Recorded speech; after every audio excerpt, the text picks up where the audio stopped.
Hello again, welcome back to the Telltale channel. Today's story is the Disney classic Aladdin.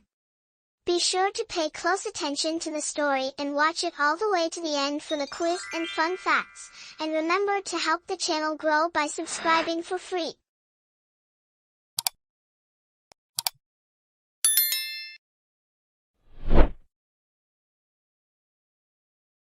Once upon a time, in the ancient city of Agrabah, there lived a young man named Aladdin. He was so very poor, he often had to steal food from the marketplace, but Aladdin was determined not to remain a thief forever. One day he promised his pet monkey, things will be different. We'll live in a palace and wear fine clothes, not rags. Meanwhile, in the Sultan's luxurious palace, time was running out for the beautiful Princess Jasmine. The law says you must marry a prince before your next birthday, the Sultan said. There are only 3 days left for you to choose a husband. The law is wrong, cried Jasmine. I don't want to marry anyone I do not love, even if he is a prince. Jasmine ran tearfully into the gardens and hugged her pet tiger. Oh Raya, she said. I don't want to be a princess anymore. Then she planned her escape. Early the next morning, the princess disguised herself in a long cloak and climbed over the palace walls. Jasmine made her way through the busy marketplace. Seeing a hungry child, she picked up an apple from a stall and gave it to him. The princess did not know that she had to pay the fruit seller. Stop, thief, shouted the man, running to grab the princess. But Aladdin, who happened to overhear, jumped to Jasmine's rescue.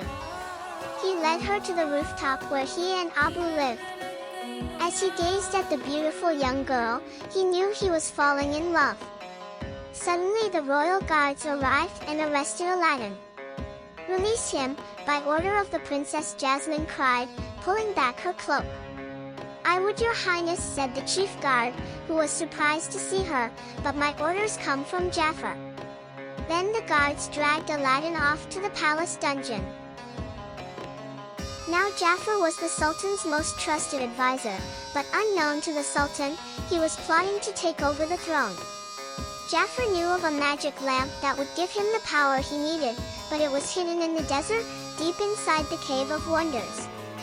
The tiger head that guarded the cave had told Jafar that only a diamond in the rough could enter, someone whose worth was hidden deep within.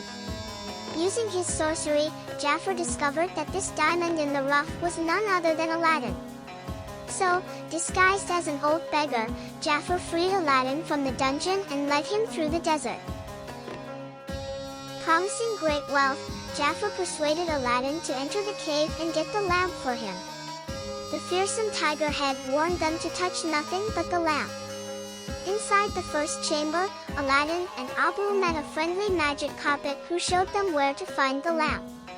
But just as Aladdin picked it up, Abu caught sight of a magnificent jewel. Forgetting the warning, Abu quickly snatched up the jewel. At that very moment, the walls of the cave began to collapse and the floor gave way. Aladdin, Abu, and the magic carpet were trapped. When the destruction had stopped, Aladdin studied the lamp.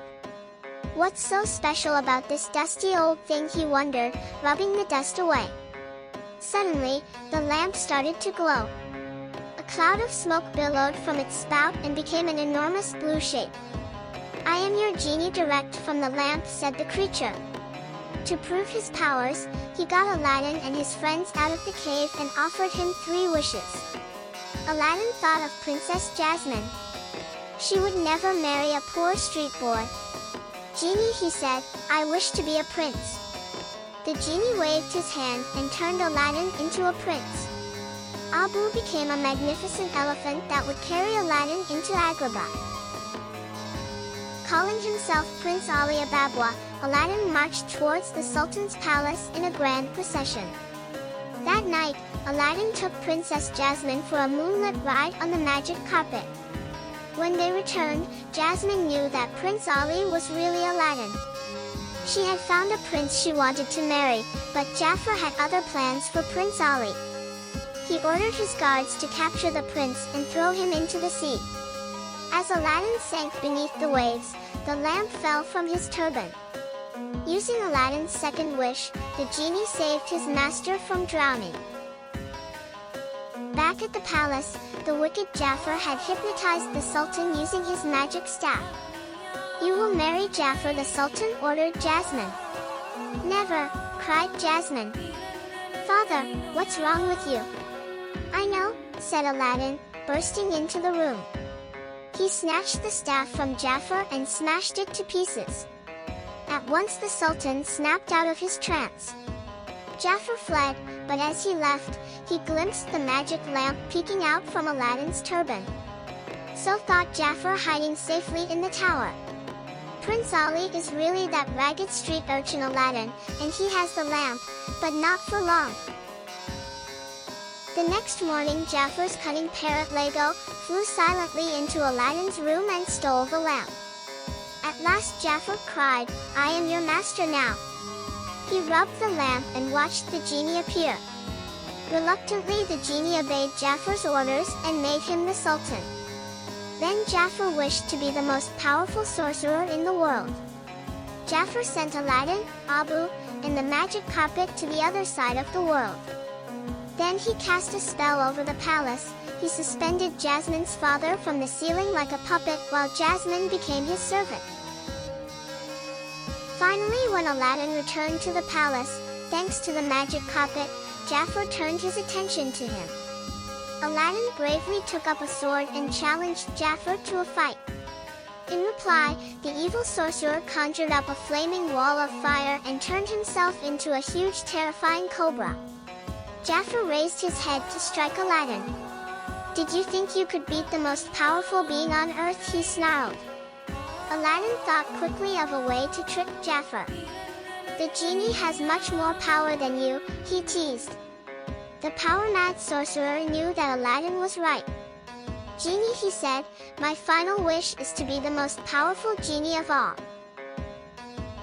A swirling mist of light surrounded Jafar, and he changed shape once again. Then, to his own amazement, Jafar and Lego were sucked into a lamp.